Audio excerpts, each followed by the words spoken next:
Hi, welcome to Cheese in Depth. I'm Michael Landis, and today I have a very good friend on, the Stephanie Carson from Gypsy Circus Cider. And we've been friends for a long time. We've been palling around, and there's just been a tremendous amount of history that we have along with her husband, Aaron.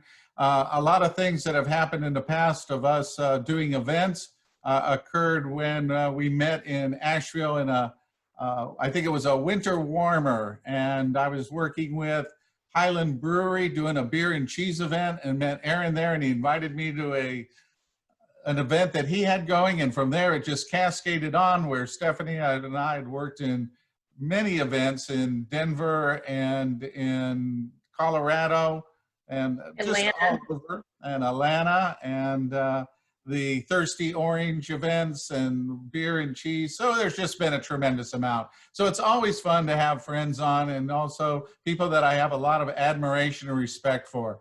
Ciders are something that it took me a while to warm up to, because growing up in Michigan with the apple orchards and all of that, cider was cider. There wasn't a lot of big deal about it. And it was something that we did in the fall, and that was about it.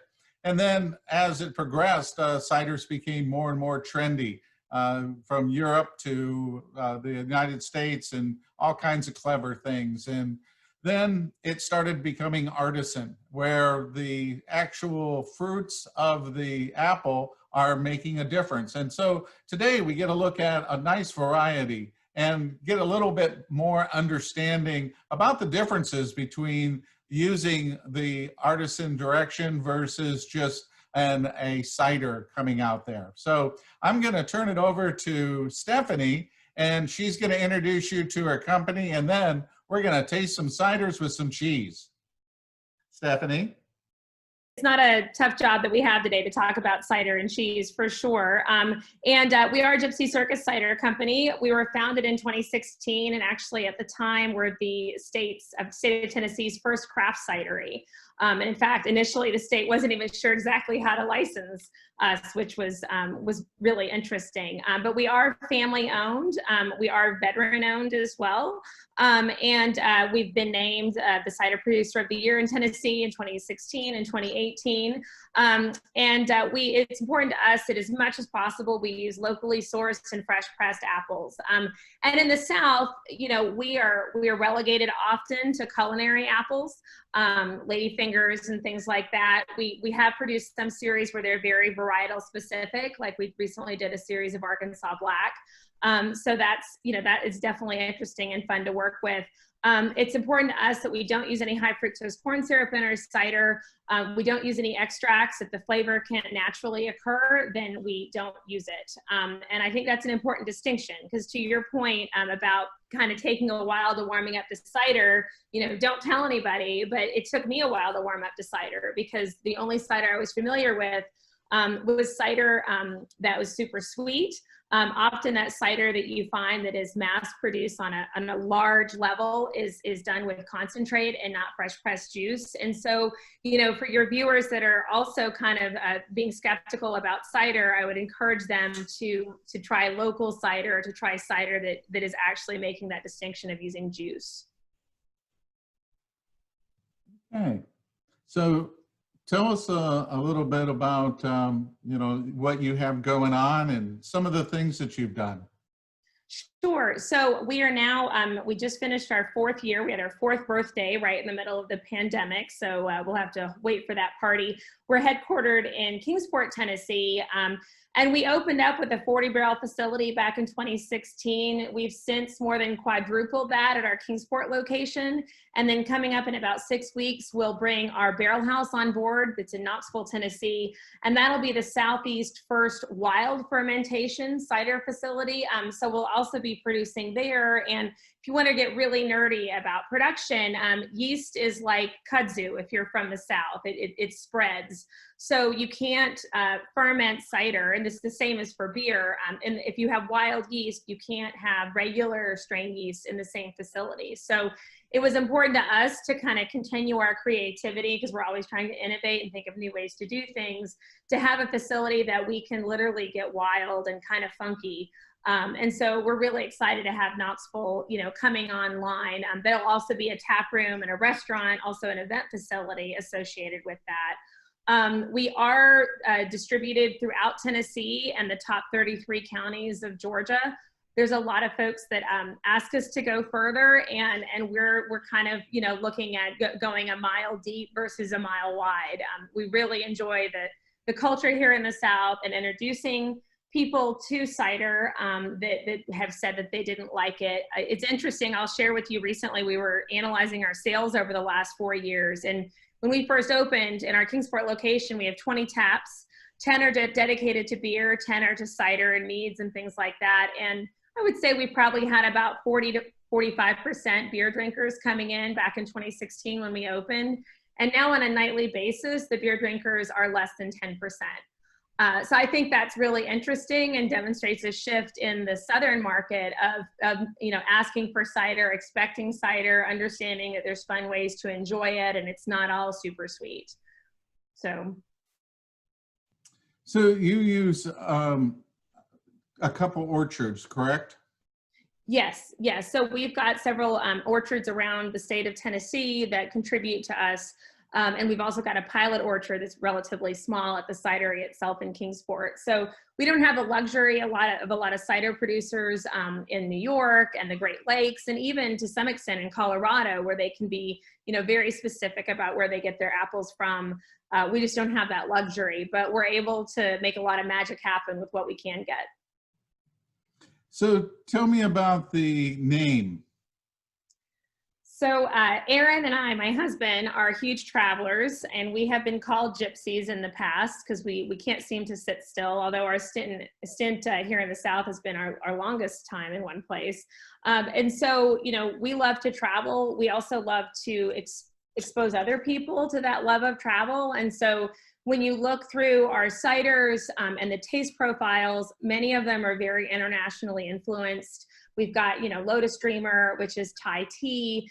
We've got a chai tea cider called Tea Leaf Reader, which I know we're tasting those together. So, it's really about expanding palates and expanding, people to other cultures and understanding that there's more out there. Recently, because we've opened a restaurant as well, we've been able to then bring food on board, and we've got, sauces that are made with our cherry cider, and we use our Lotus Dreamer to make a peanut sauce for our Thai tacos. So, to us, it's really that international influence. And as far as circus goes, it's just fun. Obviously, with my hat, we like to have a good time, and we like to share that with people. It's been really interesting in Kingsport at our main headquarters. We're calling, I guess, the mothership these days since Knoxville's coming on board. But it's been fun to kind of explore things with them and with the Kingsport and Tri-Cities community that they might not have otherwise thought would kind of take off there. We're having a belly dancing show in a few weeks. We've got other eclectic things going on. We've got like a workshop on plants tonight. We're always trying to expand everyone's palate and taste and kind of get everyone to question, well, why not? Where can I go? Where can I explore? And especially right now with the pandemic, if we can't explore, by foot, we can at least explore with our palates. And so, that's really fun for us. So help me understand more about the different flavors or I guess, sweetness levels of ciders, because you have some that are tart and astringent, while you have others that are really sweet. So what's that classification?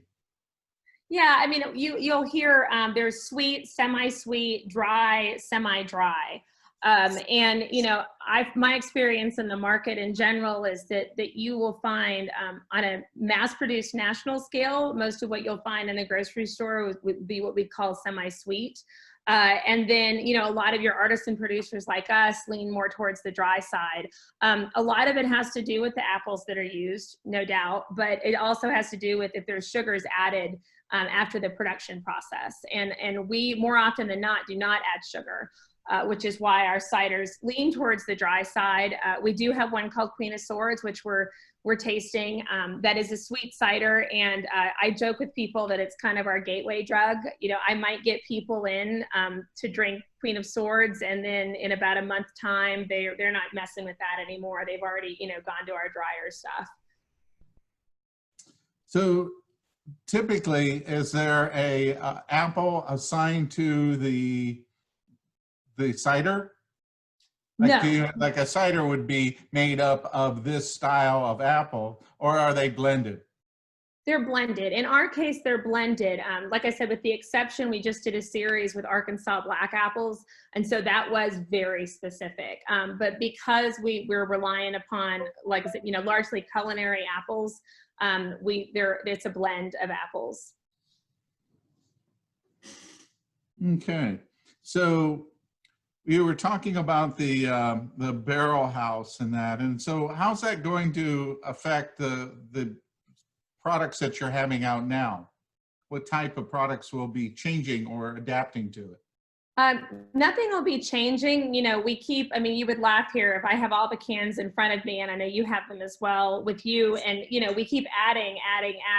But Knoxville will be more wild and funky things. It'll just kind of give us the freedom. So, you know, if you think of a sour beer or that, you know, kind of tart beer, you know, we're going to be able to do that with cider. We've done that a couple times in Kingsport, but it's a really, I don't want to say dangerous, but it's a tricky process, because when you mess with wild yeast and bring it into a facility that doesn't have it, you're playing with fire. And we've done it accidentally once in the very beginning, and it was a really good cider. And I remember my husband saying, you know, that will never happen again. And I guess never, the caveat to never is, you know, until we have a place that we can get really funky. You know, we recently hired a cider maker for that Knoxville location that's got a, you know, a really great background actually in beer production, but he's expanding into cider. So we're really excited to have him on board. His name is Matthew, and he's worked for Breck Brewery. He's worked for Coors. So now we've brought him over to the, you know, cider side, and we're excited to have him. Okay, all right. So you have anything else you want to talk about before we get into the pairings? I think that, you know, in general, for folks watching, I would say support your local folks. I mean, I feel like we're all saying that these days, but, you know, someone asked me today, like, to support you, should I buy you from the grocery store, or should I drive to your tap room and buy it? And, you know, most certainly any purchase is great for breweries and cideries like us. And certainly a purchase in the grocery store is a vote for us. You know, that helps us continue to sell there. But in terms of pure financial support, particularly in times like this, you know, take a trip, go visit the place. Even if you're just doing curbside service, I think it's, you know, it's really helpful to the industry. But, you know, I will say, you know, it's been a crazy time with the coronavirus. I mean, nobody could have forecasted this, but to me, it's been interesting to see how the industry has been innovative and thought of different ways to get to people. You know, we've been selling pairing packages from the cidery, and people have been really supportive of getting to-go products. The state of Tennessee was great to authorize delivery of alcohol, which I never thought I'd see in my life, and now that can happen. So it's been a real interesting time for sure. Okay. You know, I think that along the adventure, you know, that we've been on, that we've had opportunities, you know, we've paired ciders in different arenas, having cheese, having charcuterie, having all different things. And when I was thinking about what we were going to do, one of the things that we've pretty much done is we've added things to the cheese. And I didn't want to do that this time. I wanted just to show everybody that the differences in the flavors of the cider work with the different styles of cheese. So we picked a nice variety, a fresh goat cheese, a Monterey Jack, a Cheddar, a Gouda, an Asiago, a Parmesan, and of course a blue. So we really cover that whole spectrum through the different styles that we can work with. And I think that's really fun for now, because a lot of times you have the opportunity to be able to go out and get a cheese, and then you say, well, what would I what would I pair it up with? So today we kind of get through that, and we get to kind of go through that process. So Yeah, so this is the Mountain Meditator. Hear me crack open the can now. It's a lemon basil cider, so it does tend towards the dry side, but then it's got that lemon basil flavor. And it's interesting, you know, for us, this is our, I believe it's our second or third summer with this cider in production. And the first summer that we were intended to have it in production, obviously it's a seasonal product, it screams summer, but because we have this no extract policy, we actually got held up in production of it because there was heavy rains that year, and the farmer that was providing the lemon basil got flooded, and so there was a delay. And so the first iteration of it ended up being released in the fall, which is kind of amusing. But yeah, but I mean, as you taste it, you could definitely get that herby, lemony flavor. And I think, you know, that I was excited to see that you'd paired the goat cheese with it, because I think the cream of the goat cheese and kind of the purity of it, you know, there's not a lot of like sting and tang with goat cheese. I think it's going to work well. I don't know, Michael, you've trained me so long, like I wonder if we're gonna taste like lemon meringue pie or something like that. I don't know. We'll see. well, I wanted to use a very clean and very natural goat cheese, and that's why I chose the Cypress Grove Miss Natural. It is very, very clean. It's very, very classic of the flavors that you're going to get in a goat cheese, and that's what I really love about Cypress Grove, and their quality, their lightness, you know, how well that Mary has had these designed. And so when you think about the flavor characteristic, we have a light butter, and then we have that acidic, that lactic acid. So the lemon actually works out really well, and we're looking at the basil to come in and kind of help us out a little bit in an herbiness, because as you know, garlic and herbs, lavender, all that work really well with goat cheese.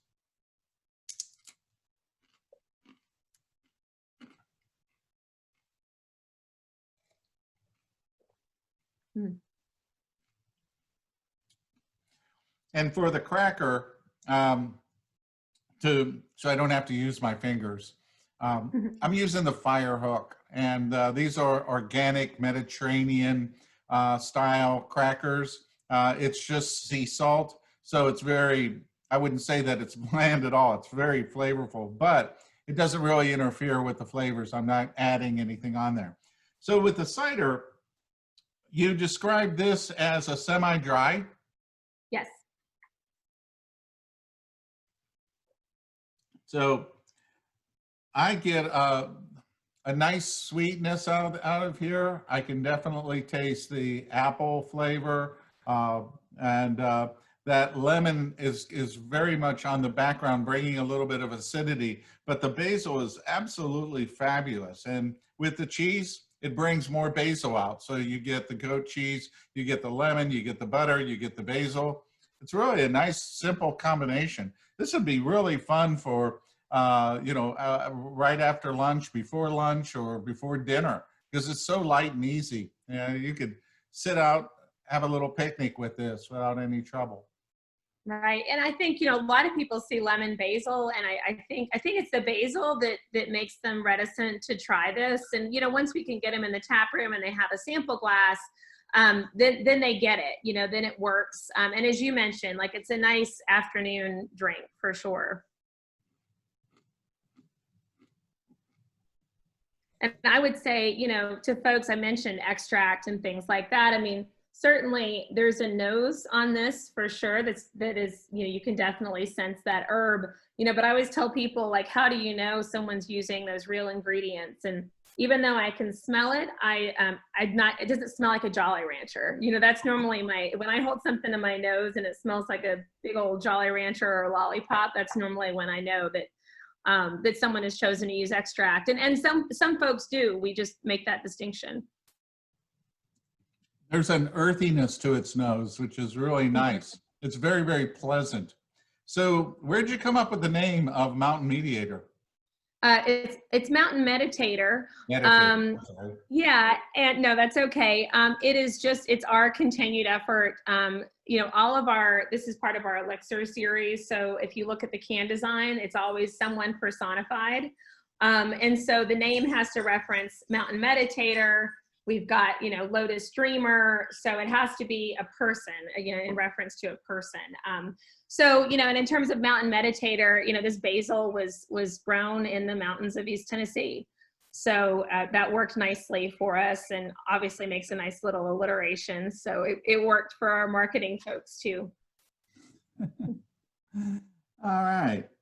So, when you think about goat cheese, and if you wanted to step it up a little bit, I could see that this would be able to handle a little bit more of herby flavor. So if you were looking at the Cypress Grove, you probably could do the purple haze with the lavender and fennel pollen. That would be really nice. I think Sergeant Pepper with the peppers would work really well. So, don't be afraid to try different things. I think it's really fun that this has got such a nice cleansing way as well, that it's not overly at a point of being too sweet. There's a sweetness, but it's a sweetness as if you were biting into a fresh, ripe apple. And it's very, very refreshing. It's very nice. Thank you. Yeah, I think we've kept this from you so far, so I'm sorry you're just finding it now. No, that's fine. It's always fun to try something new. And I was looking at our list here, and I believe that we have 6 pairings. That's right, correct? We have That's 6. right. Yes. And I just brought up the thing, and I have 7 ciders. So we have a wild cider in my group. I may have sent you our mead just for fun. So if you have something called Flower Child in there, I may have just had a little fun. I think it's Hippie Hash. Oh, Hippie. Oh, that's right. It's the hop cider. That's right. Well, we'll have fun with that too. All right. Okay. Anything else you want to say about the mountain Meditator. Meditator? No, I think the goat cheese has been great. I mean, that's been a really fun pairing for sure. This is the Lotus Dreamer. This is the cider I referenced earlier. It's a Thai tea cider. So, a lot of folks that even have, if they haven't had Thai tea, they recognize that there's an orange note to it. It's orange blossom honey, but what really gives it the flavor that people may not realize is Thai tea. So if you ever go to a Thai restaurant and it's that orange drink, I personally don't love Thai tea by itself. No offense, I do love Thai food. But the flavor kind of comes off of that. And we personally as a family have a thing with Thailand. Actually, the Gouda behind me is from Thailand. Before the pandemic, we were supposed to travel to Thailand. So the flavor is a huge, inspiration for us. This cider is a sweet cider. I still think it would be classified as semi-sweet, but it's at the top of that, for sure. And so, we enjoy it at the cidery. I feel like, and I'm curious to see how the cheese works with it, but that oftentimes we pair it with our Thai tacos, as I mentioned. To me, because it's such a strong cider in flavor, it can hold up against things like peanuts and things like that. So it's been kind of fun to play with. It's definitely one of our summer favorites from folks. Initially, when we produced it a couple of years ago, it was meant just to be kind of a one-off for fun. And the distributor, Cherokee Distributing, which they're great partners of ours, but they said, no, that this is not a one-off. It's too popular. So it's now a summer beverage. I also, and I know this is not what we're doing today, but I sometimes pour it over vanilla ice cream and it tastes like a creamsicle. And my husband hates when I tell people that, but it really does work. So what I wanted to do with this is that we have a nice amount of acidity, and you said it has a lot of strength to it. So I'm putting it up with an artisan Monterey Jack, and this is Basher's. This is out of Wisconsin. And Monterey Jack is an American original. This is actually originated here in the United States. It's buttery, it's creamy, it has a little bit of acidity to it. It has I think a subtle complexity, something that a lot of times when you're looking at the different cheeses, you know, sometimes you want the cheese to be up front, sometimes you want the cheese to play along. And this is where this plays along. What happens here is this has got that acidity to it. So with the slight acidity here, this brings out the tremendous amount of butter that this cheese has without taking away from its unique little tanginess. I use this and I shred this up and use this in tacos and nachos. I just did a CBS thing on different nachos, and this melts beautifully. So it shreds, it melts, you cube it. You could cube this and put it in a marinade with herbs, and it would work just as well. So when I was thinking again that this doesn't have a tremendous amount of power to it, is that I went with a brewer's cracker, and this is spent grain, and this is an everything version. So it's kind of, it has a lot of other additional flavors. So that kind of works and plays with it as well. So kind of giving it two edges. And it's funny, Michael, that you mentioned the Monterey Jack, because at the cidery, we do Thai nachos with pita chips. And I struggled with, you know, I had the concept for it. I knew it was a neat idea, but what cheese do you melt on those? And Monterey Jack is what we melt on the pita chips. So, and it does work for sure. Adds a nice contrast to the cider. Yeah, I mean, you know, definitely. I mean, the cider in and of itself almost tastes like a meal because there's just so many flavors going on there. So it's fun. It also, I mean, the other night I had some with pad thai that I had made, which is a Thai dish, you know, and it worked with that as well. So it holds up against, you know, Asian flavors. So I think sometimes, before I met you and learned so much, sometimes I would struggle with what to pair with Asian dishes, and I feel like this really works.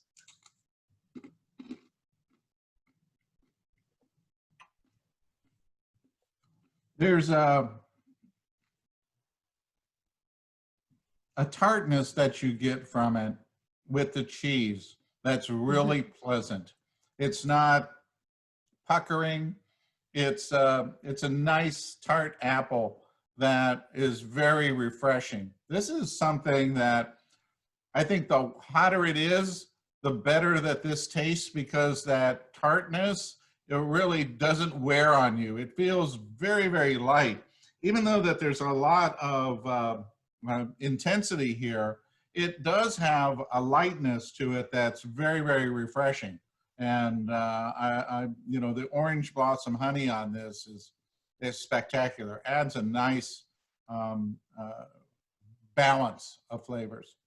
Yeah, and the color too. I mean, for those of you that are familiar with Thai tea in a restaurant, that is the color, you know, that really distinct orange. And you know, we initially came up with this because we were just starting the cidery and cleaning out some storage in our house, and found bags and bags of Thai tea that we had brought back from our last trip to Thailand. And so that's kind of where it all started. But because they, you know, they actually come in like big bags of the leaves. So it's been kind of fun to know where it came from, and now the fact that it's gotta stay. You know, when you are blending something and you are putting tea in it, you don't want the cider to be tea. You want the cider to be cider with tea, or vice versa. And so it's really interesting on how well the balance is here, is that you know it's there, but it's not in your face. It doesn't interfere with what we're supposed to be tasting, and that's cider. Right. So it's well balanced. Yeah, well, thank you. And I know this is not what our emphasis is, but once in a while I have made cocktails with this too. And that works, you know, as well. In Tennessee, we have no shortage of moonshine. So I've taken a nectarine moonshine and mixed it with this. And I mean, it's very citrus forward at that point.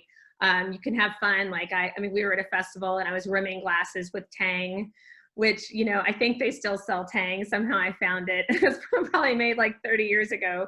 But anyway, I think that's been kind of fun. Even, you know, as we're on quarantine here, through this pandemic, like I have mixed and made more cocktails and done things because why not, you know? And that's, I think, what's kind of interesting about having this whole conversation is, you know, what kind of experience can you make for yourself at home? Yeah, exactly. Thank All right, you. anything else before we move on?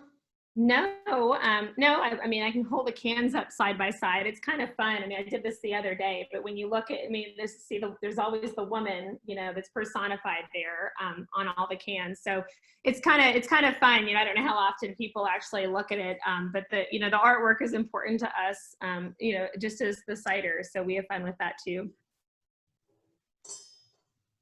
And so the Vaudevillian it's a cherry cider. It's a tart cherry cider. It's actually one of our most award-winning ciders. One of the big awards it got was a double gold from Cidercraft, but it's also been recognized by Glint Cap, and it's been a real winner from the beginning for us. And I mean, as you mentioned, you know, you can certainly taste the cherry, no doubt. But it's not overly sweet. It's not intended to be. But you know, the cherry juice that we bring in is tart that we add to that cider. And it's been something that's, it's probably, I guess, our second most sold cider. It's now sold year round for that reason.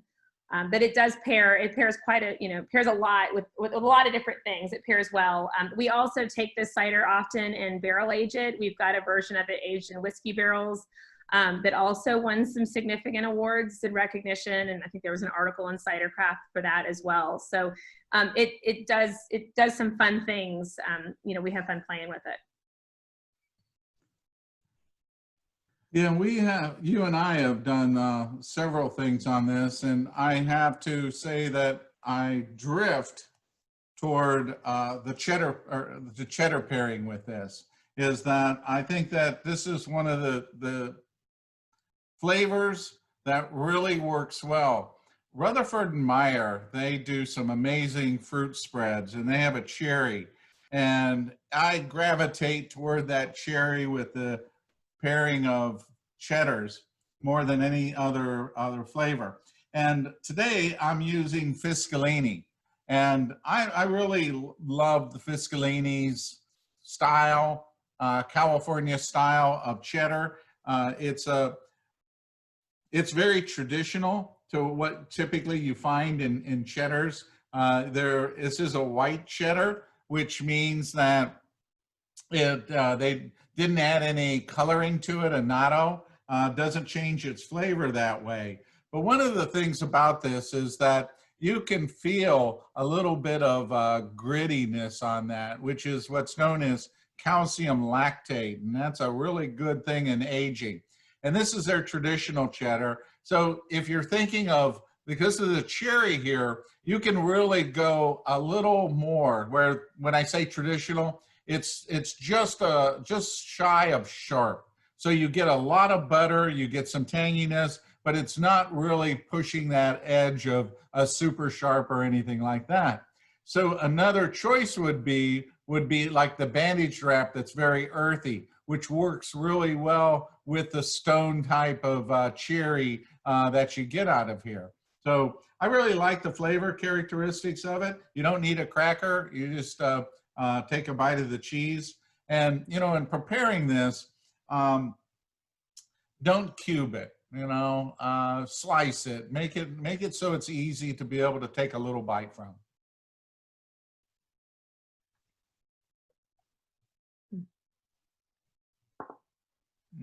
It kind of makes me think, like the combination with the cheese and the cherry, it kind of makes me think of cherry pie. And maybe that's because I've been known to add cheese on top of my pie and melt it and gross everyone out. So maybe that's just me, but it's kind of interesting what happens. I was in England with Paul Theekson from a brewery up there, and he had a little restaurant, and we had lunch, and he said, "Oh, now we're going to have apple pie." And it's like, well, you know, we had this big lunch. We've been drinking beer all morning, all that. And he goes, "No, you got to have that. And I'm going to put some cheddar on it." It's like, whoa, you know, I said, you know, this is way too much. And he's like, "No, a pie without cheese is like a kiss without a squeeze." He's old. And I'm not alone. Funny. Yeah, it's profound. Yeah. All right. You know, one of the things that when you taste this, originally you do get that nice tart cherry, but when you add the cheese to it, this becomes a dark cherry, like a cherry pie. So that's what the difference that you get from this is, that it brings a real rich, dark, sweeter cherry to it, but there's still the apple, there's still the cider flavor that's in here that isn't being masked by that, but you really pick up that nice sweetness without being sugary at all. So this is a tart cherry pie with cheddar cheese on it. There you go. I wasn't imagining it. Nope.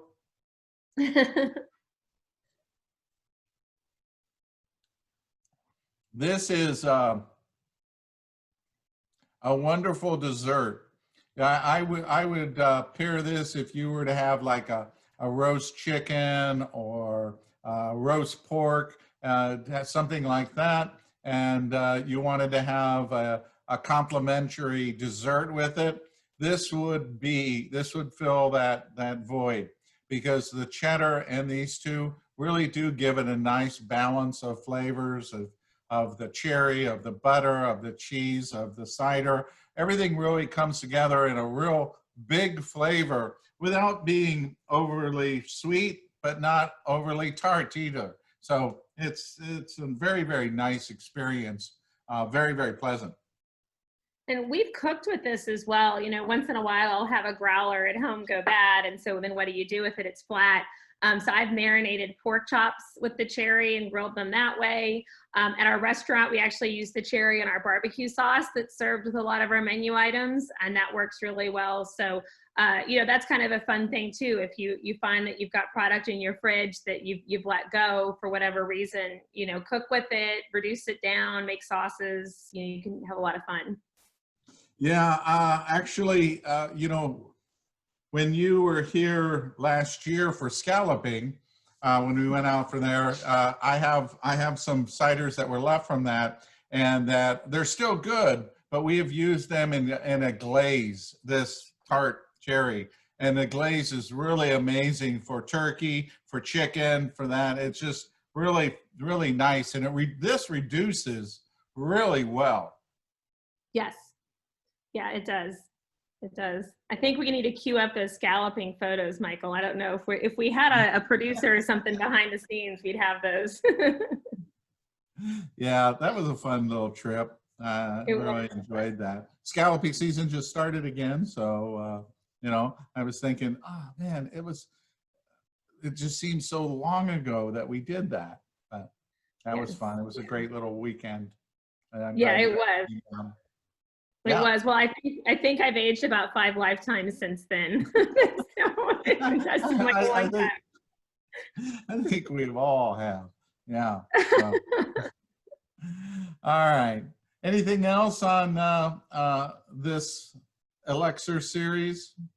No, I think that's good. Okay. We had a lot of fun with this. And this is our newest release in the can. It's an election year, and we're, you know, not picking a party at Gypsy. We're voting for Pedro.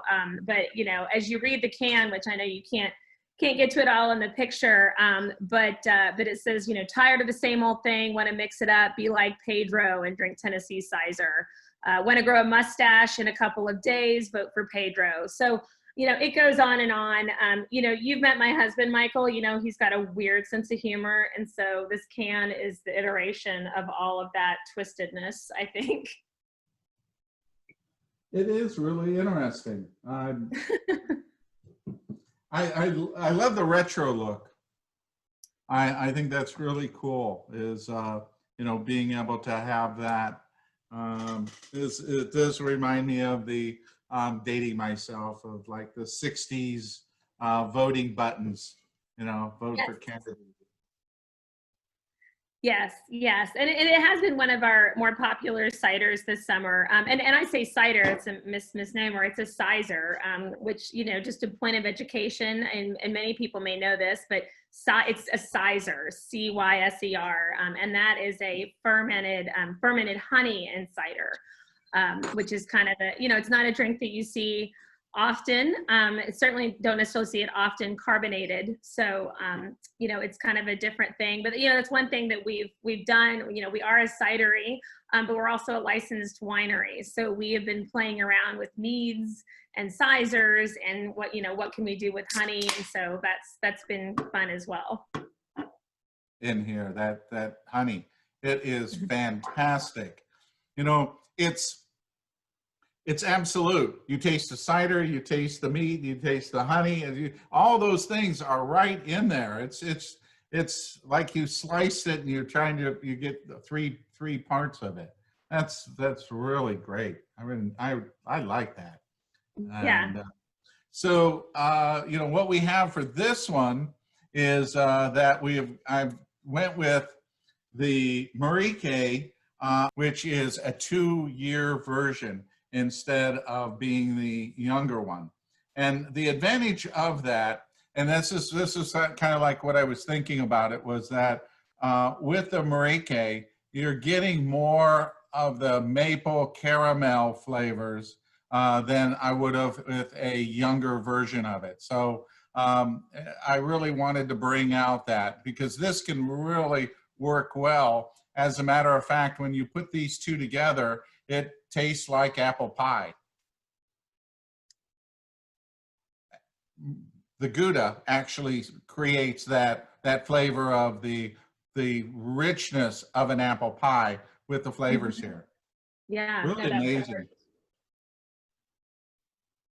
And you mentioned maple, you know, I always think like maple works really well with the sweet ciders. You know, we've I think there's maple notes in our Queen of Swords, and that has held up against, you know, other cheeses that are strong like a Gouda as well. Yeah, this is exceptional. The only thing you could do to make this even better would be to add an Effie's pecan nut cake to it, because then it would be a baked apple pie, because that would bring out the crust that you need for it. So that would be a really nice addition, is adding something like that, a nice little biscuit to it that would add the flavor. So this is another dessert direction, you know, where you can really enjoy the difference or the richness that you get from the cheese that brings in that particular pairing. You can use a lighter Gouda if you weren't able to find a Marique 2-year. That's a raw milk Gouda. Beamster, their 18-month is a great choice, because it has that maple caramel flavors as well. Does really well when being able to pair it up. So it's got a nice flavor. Well, but you know, something that strikes me, and I don't know exactly what honey we put in that, but I get a very strong, like almost like a wildflower honey off of it that I've never experienced or noticed before. And it may just be the temperature that I'm serving it, because it's just shy of being as cold as I might like it. But the flavor is really coming across. So that's interesting with the cheese as well, to get that off of the honey. I don't serve any of the ciders ice cold. I let them, I wouldn't say room temperature, they're chilled, but too cold and you lose the subtle flavors of it. Too warm and they become a little more alcoholish. You know, you get that vapor coming from it. So it's a fine line between the two, but this has got a wonderful honey flavor, and I could see it sneaking up on you in a little bit. I mean, this is such a easy to drink cider that would be, I think, an after dinner cider, you know, because there's so much sweetness to it already that I don't think it would be something that I'd want to start with. I think the Lotus Dreamer would probably be something a little lighter that, you know, you would work with, or something of that sort. But it's got a lot of richness to it, and adding in that Gouda even makes it more intense in its flavor. Beautiful, really, really nice. Yeah. Thanks. Yeah, we've been having fun playing with honey at the cidery, and we've got a few meads. We have the one can that I guess I teased you. I didn't send it to you, and I owe you one, but it's made with hibiscus. flour, and that's a mead. We're releasing a key lime pie mead tomorrow and a baklava mead in a couple of months. So that's been kind of, you know, fun. And then, you know, now to incorporate this mead and cider, I mean, this honey, I'm sorry, honey and cider, and vote for Pedro. It's just like a whole other, you know, thing to play with. Yeah, absolutely. That's excellent, really nice. So this is the fourth that we're tasting that's part of our elixir series. This is a chai tea cider. It definitely leans towards the drier side. You're gonna get spices. You know, if you've ever had real chai tea, you know, brewed or, you know, from a nicer tea shop, that's definitely the notes that you're gonna get off of this versus like the super sweet powdery chai that you might have experienced elsewhere. So, you know, there's definitely notes on that. This cider, I feel like holds up well. I've had it with Indian food, some at our house. I feel like it holds up well against things that are spiced as well. So, and I believe you've had this one before. This is one of my favorites. I mean, it's our winter production, but at the end of every winter, I actually squirrel away several cases myself because I don't think I can wait until next September or October when we release it again. I can understand that. Pairing this up with the Belgioso, and it is an aged Asiago. And these guys do a really nice, easy, I think pretty traditional style Asiago.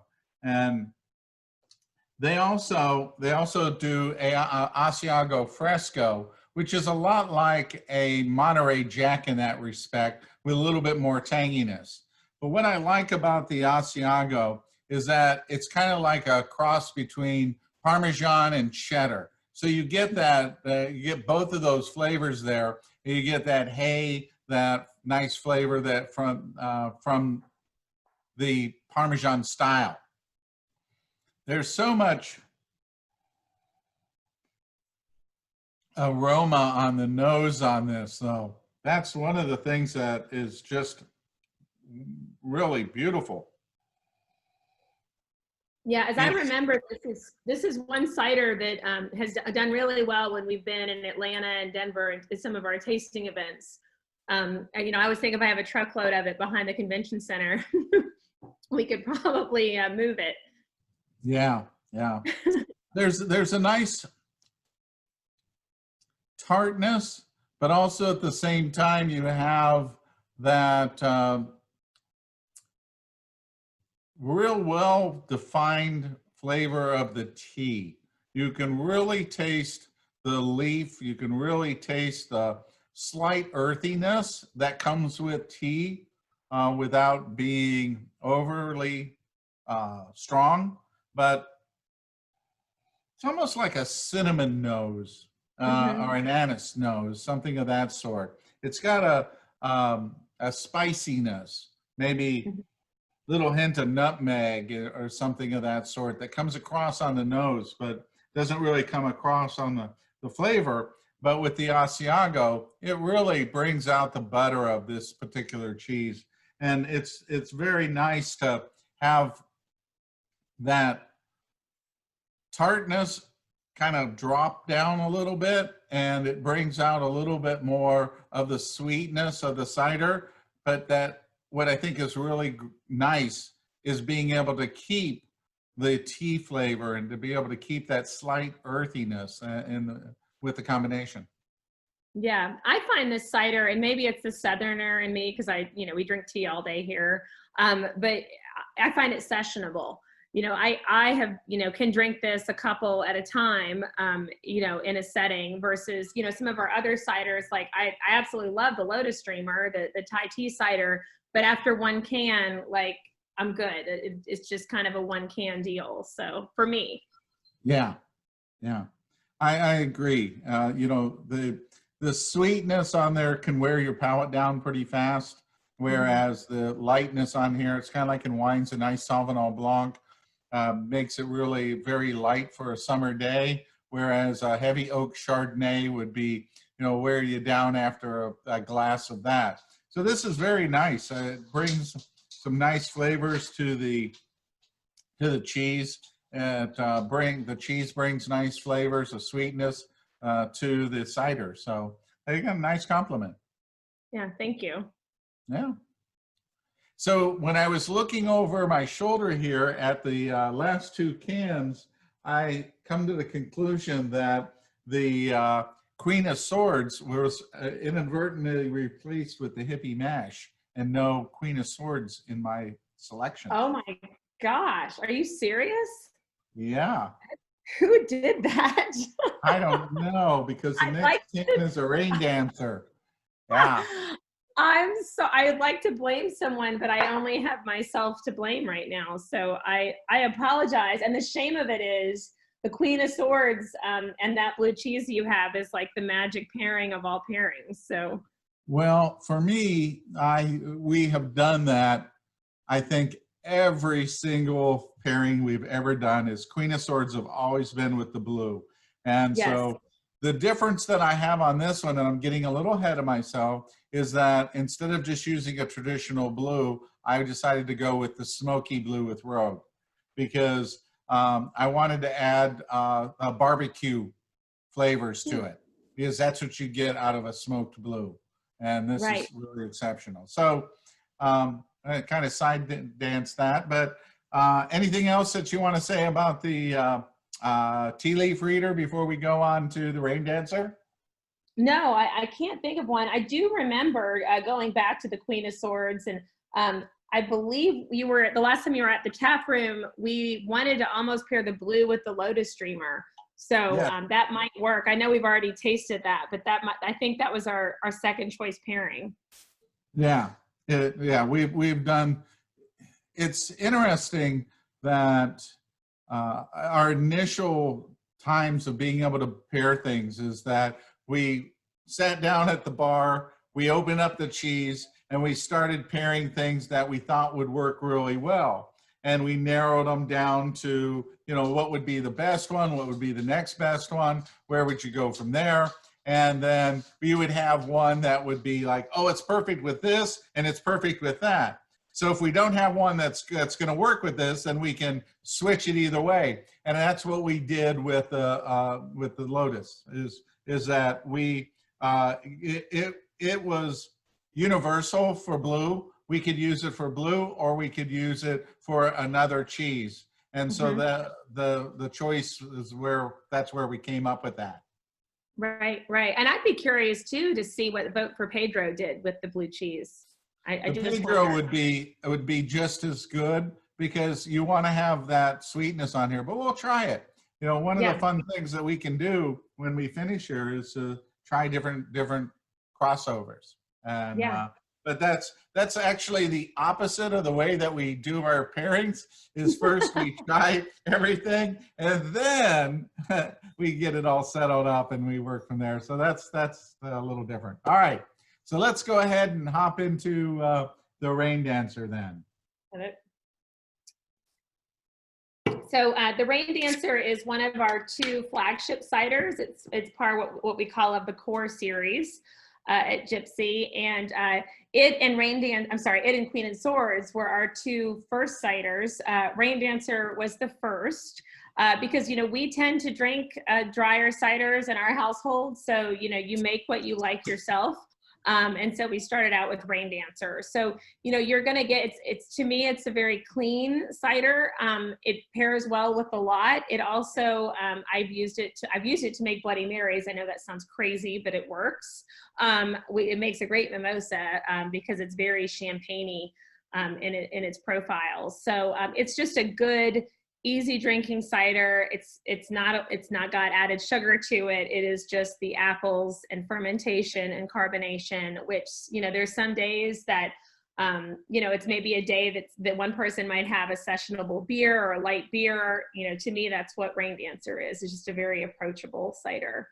And the can design, Raindancer, it's meant to be kind of ironic. The can design is an umbrella with the rain flowing from inside the umbrella. So we have fun. There's a lot of thought that goes into what we put on the cans. That is true. So when I taste this, This is a good example of what I never thought ciders would be. In other words, all the ciders that, as I said before, was when growing up, were the sweet ciders that had a lot of the sugars or the flavors through it, and you always tasted more of the sweetness of it. Where this is definitely, it is not tart and it's not sweet. It's, well, how do you describe that? Because it's an interesting flavor that it's not tart, but it's not sweet. Yeah, I mean, it would still be called semi-dry, but it, it definitely, it doesn't make your mouth pucker as you finish off with it, which is kind of nice. It makes it easier to drink for sure. But I mean, it's definitely on the nose. The apple is right there. It is. You really get that, the apple, you get the skin, maybe a little bit of the core, that all those flavors that encompass an apple versus just the sweet fruit part of it. And I don't think it's very, very refreshing. It's just very light and easy. So I'm really excited to pair that up with the Sartori BellaVitano Gold. And this is, what Sartori does best is their Parmesans. And so this Parmesan brings out a lot of the buttery flavors. There's a subtle earthiness that goes with this. When you look at a Parmigiano Reggiano, it has apple pear flavors. Well, in this, they're very subtle, but they're there. And so what this does is this marries up to this dry cider and brings out a little apple-ish flavor to the cheese and a little bit more sweetness, where this adds in a little bit of the buttery flavor to give it more of a cream-like flavor. Yeah, and I also get a little nuttiness, and it could just be I'm not tasting the exact Parmesan that you have, but I get a little nuttiness off of it.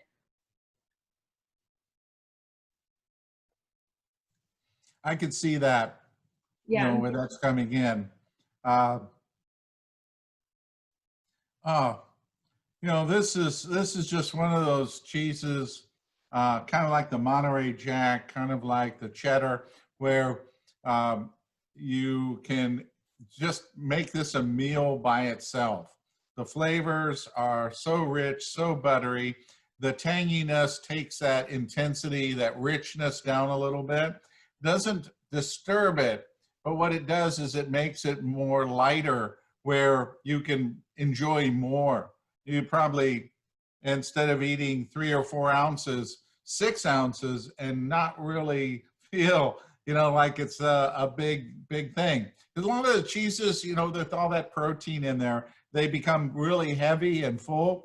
Well, you put these two together, and this is a very, very light combination of flavors. It's really nice. Yeah, I think, I've slowly learned some as we've been doing these, but initially I was intimidated by strong flavors. And I think, maybe some consumers are as well, of knowing, what do you do with that blue? And you and I have learned, I've learned some things with you, as we've tasted. I would initially not have known what to do with the Raindancer or Parmesan for that matter, but it really works. Yeah, it's just a nice, simple flavor. And with all of these, we're not adding in spreads or adding in additional things. You can make this even bigger and do more with it. But I think where we are today is we're not entertaining for 10 or 20 people. We're entertaining for ourselves, our family, 4 people, and now that. So you really don't want to go out and buy 7 different cheeses and make a board out of it. It'll take you, weeks to be able to finish that. So buying one really good cheese, accessorizing it appropriately, and then picking out a nice beverage for it. Literally, you could take one cheese and pair it up with a cider, with a beer, with a spirit. So you can have a wide variety of things that you could do with that one cheese. And this is a good example of, having a really nice semi-dry, so you're not experiencing all that sweetness, but with the cheese, it kind of builds up a little bit better, you know, a little bit Yeah. sweeter. Queen of Swords, like I said, it's the other part of our core series. It's a semi-sweet cider. You know, we did it initially kind of begrudgingly because we were kept being asked for a sweet cider, and you know, understanding the market and understanding until we opened in Tennessee, you know, the market didn't have access to other artisan ciders that might be drier in nature. So, you know, I joked earlier that this was our gateway drug, and it really is. I mean, I do see it play out that way in the tap room, that people come out asking for that. And, you know, my challenge towards the end of the night is to always get them, you know, on the dry side. But nonetheless, this is a fun cider to drink. You know, to me, the palate it's sweet, but it's more brown sugar sweet to me and more maple notes than just overtly sweet. And so for that reason, I think I can appreciate it a little bit more. But, you know, it holds up well. You know, to me, it's also a cider that like you might enjoy a can and be good for the evening just because of the sweetness, but maybe that's me coming from the perspective of not loving sweet all the time. I've also used this to make cocktails. You know, it mixes well with bourbon and things like that. If you want to have a little fun with stuff as well.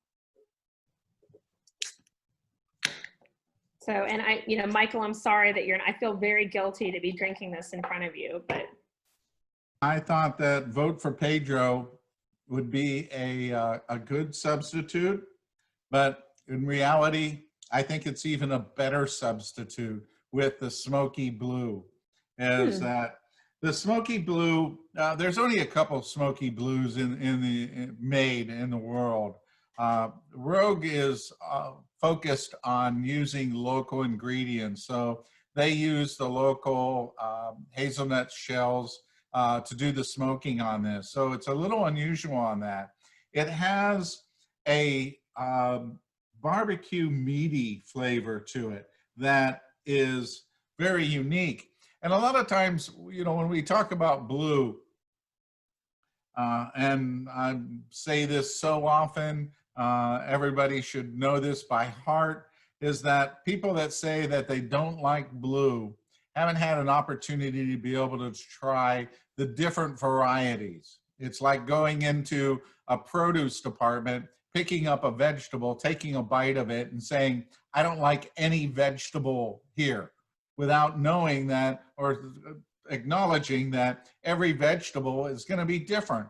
Every blue is going to be different. This is like sausage wrapped in butter with some mushroom and a little bit of sour cream would be the best way to be able to describe this. So this has got a lot of flavors.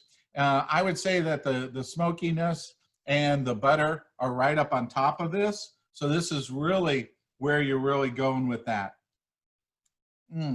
As much as I have the affinity to the Queen of Swords, I have to say that Vote for Pedro is a winning combination. It is really good for this.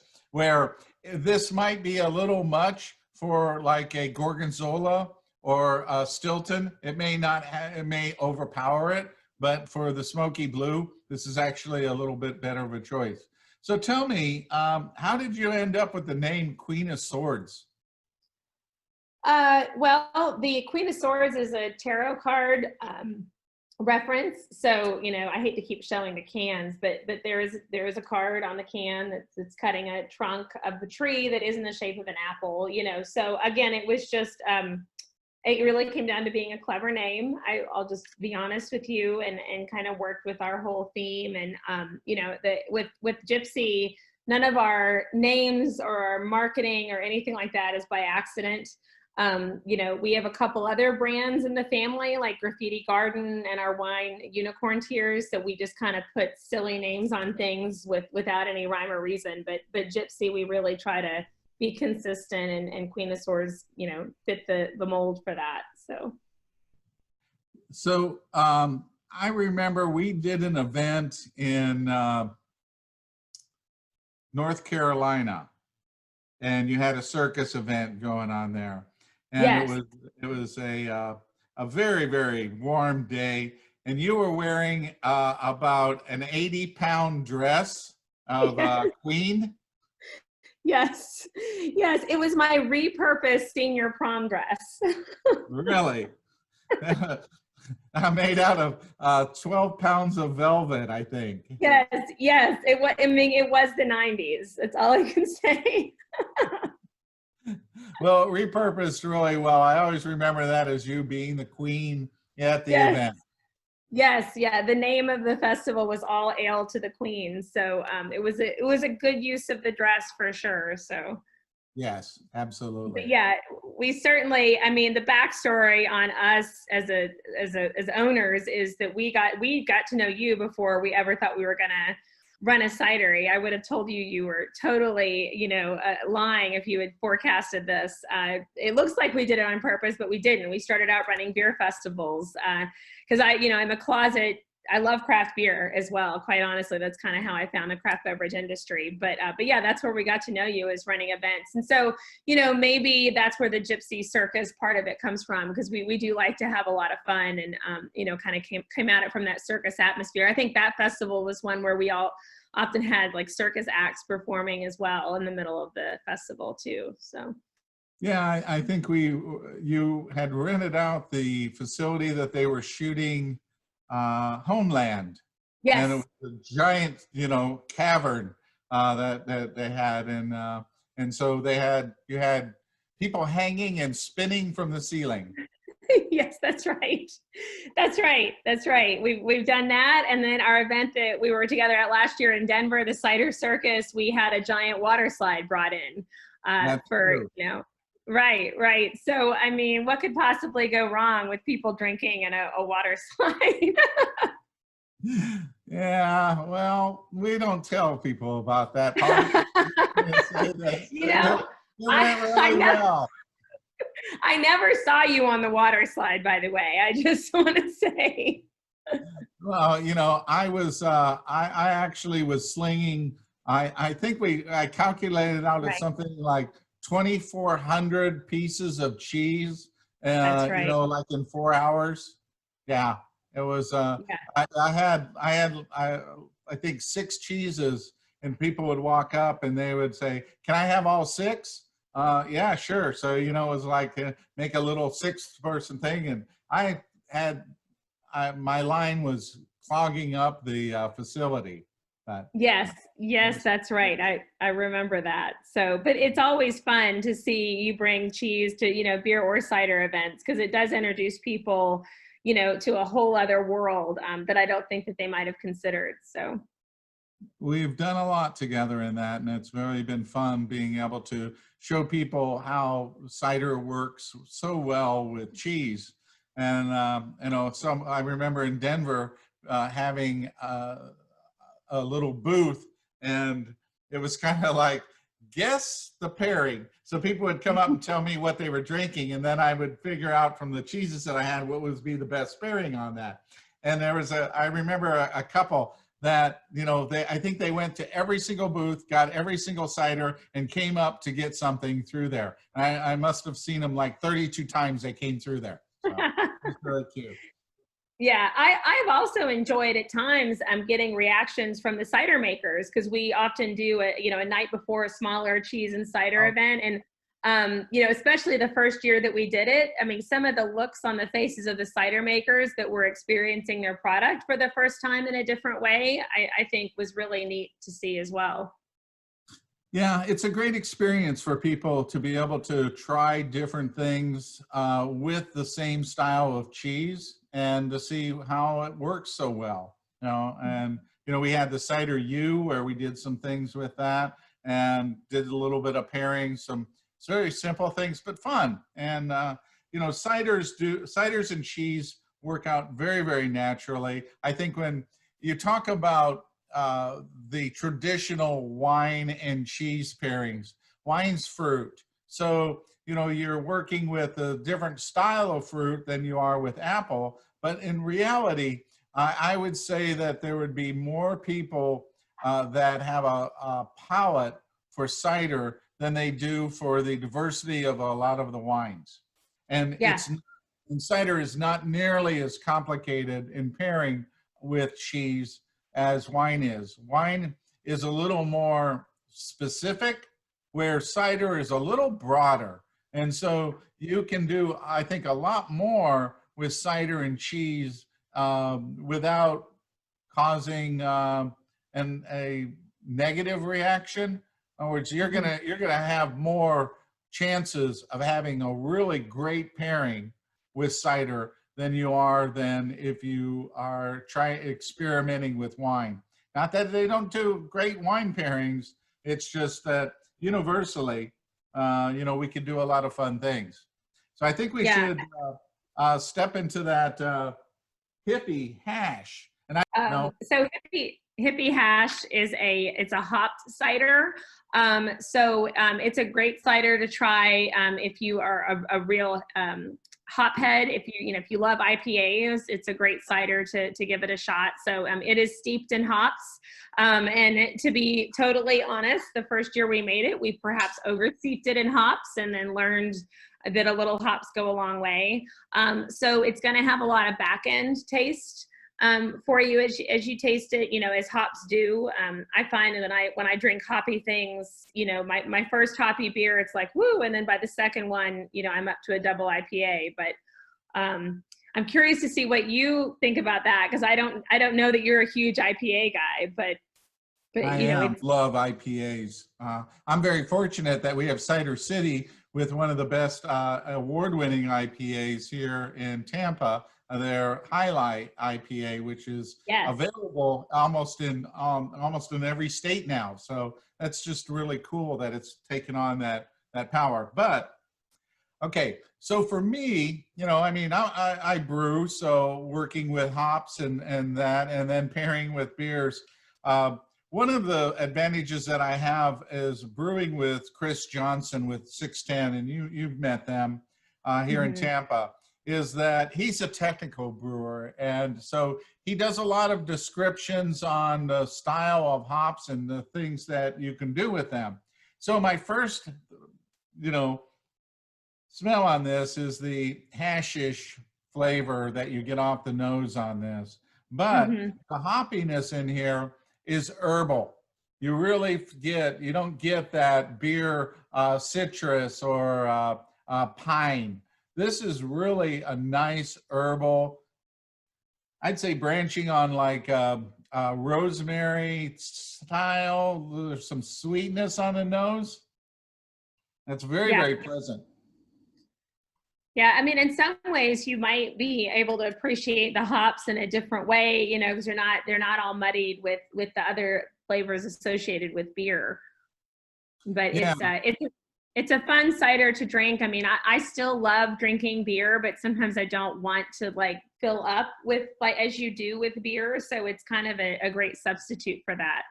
Friend Angelo is not a hoppy kind of guy. And so when you talk about the hoppiness here, we need to invoke a little bit of the IBUs, the bitterness in here. Because the thing about this hoppiness is it's not bitter. There's no bitter hops to this. It's the herbal hop that comes across, not as a bitterness where, you get an IBU of 80 to 100 in a lot of the IPAs, where this hoppiness in here has got more of I would say, a noble hop, where it's got a little bit of sweetness to it and well balanced with the cider. This blends incredibly well. So my first thought is going to be the goat cheese, because anything with herbs in it is going to just sing. So that's what I'm going to try, a little bit of goat cheese. It's similar to, it's very similar to the lemon basil, to the Mountain Meditator, in the way that it works. Oh yeah. One thing it does is it lightens it up, not the cider, the cheese. So you would be able to go with something with flavors in the goat cheese. You'd be able to do something a little bit more intense, because this has a lot more power than what you would think. Yeah. the Monterey Jack. All right, so with Monterey Jack, you can get pepper jack and you get all these flavors. So there's a little bit of herbiness that you could do in there. So you definitely could go that way. You could go with the Asiago. You could go with the Parmesan. I think this is very universal. I think this is almost as like in the respect of a beer, that beers, because they're liquid bread, essentially, they do cross over. But the hops on this are just so well added to this. I don't really see somebody that would be afraid of it. I think that it would be more of you like beer, you like cider, you're gonna like this because Yeah. it's got both of them. Yeah, I don't have one to try it with, but I almost wonder how this would hold up against a cheese, like a spicy cheese, a pepper cheese, with the hops. It would, because what I said about the others is that there's the goat cheese gets watered down a little bit, so you need a little bit more strength. So you could do a pepper jack, you could do something with a little bit of spiciness in there.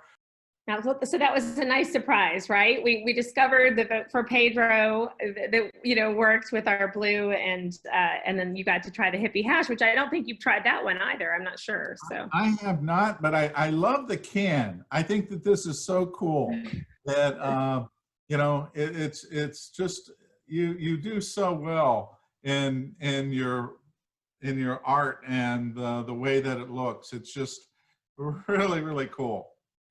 Thanks. Well, this has been fun. I've already had one large mouse in my house come and steal cheese from my plate as we've been talking. So I got Abby and Cooper underneath my feet right now, hoping somewhere along the line that I'll drop something and they'll be able to get that. I had that yesterday. There was lightning and thunder during the event, and so I had both dogs, and all of a sudden tails are coming up and going through. So they're hunkering down back here, waiting very patiently that somewhere along I'm going to drop something for them. Yeah. Well, and what I mean by mice, I mean large children. I just had a second large child come and steal cheese. The dog, she doesn't stand a chance. So. Well, good.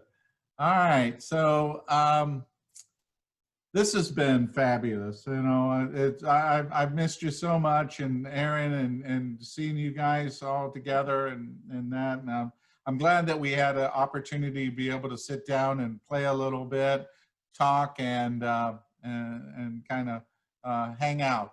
So yeah. Is there anything that you would like to say as closing, that you want to tell anybody about, ciders, cidery, or, what their thoughts or your thoughts? I'll shameless plug, connect with us on social, for sure. We are for sale on Vino Shipper.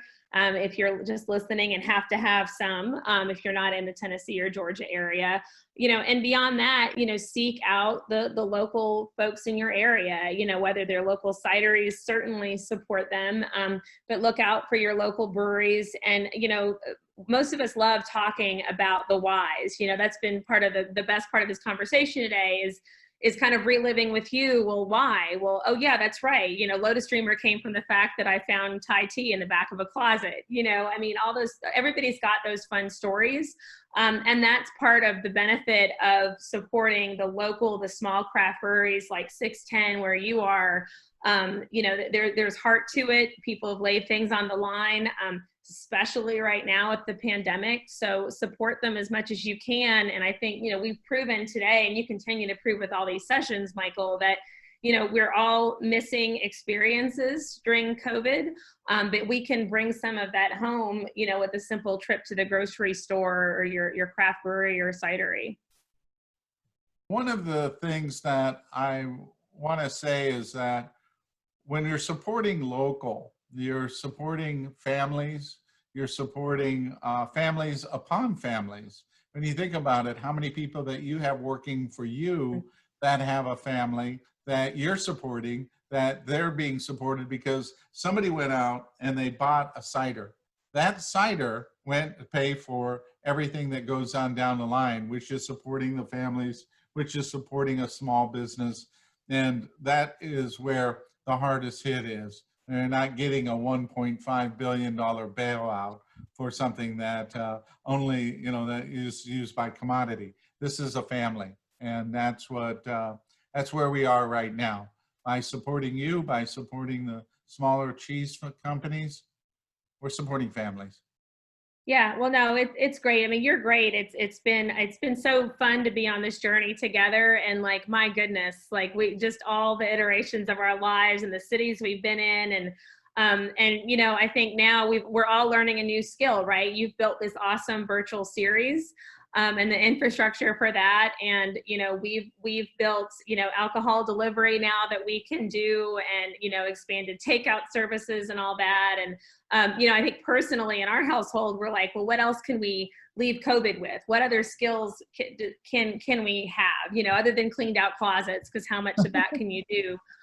You know, for me, I've been messing around with cocktails, you know, at night. That's been fun. You know, we have one kid that's learning Adobe Animate, you know, and so, you know, I think I challenge people, like, what can you pick up from COVID? What habits or rituals can you have, you know, that you can kind of make a new tradition? And I think, you know, sitting down with a pretty cheese plate is just great to do.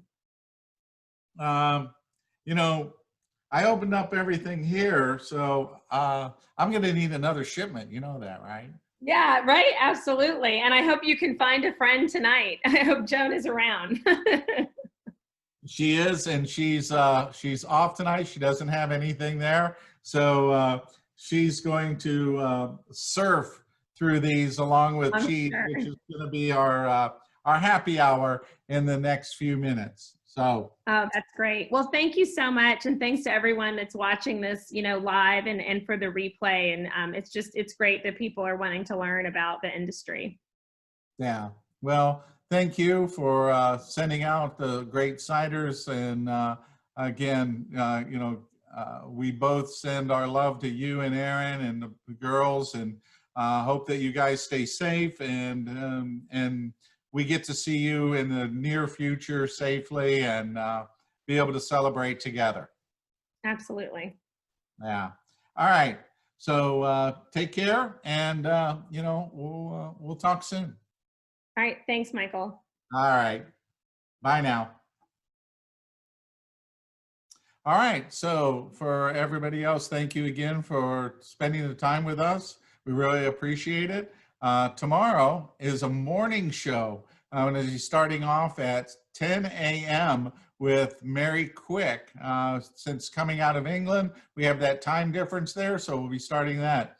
Next week, we got some really fun cheesemakers coming up, and it'll be really entertaining. On Friday, we're going to have Cowgirl coming on, so some really fun cheeses with that, and you still have time to be able to order the cheeses. So go on to michaelandischeese.com, and you can find out more about that. So thanks, take care, be safe, wash your hands, and wear a mask.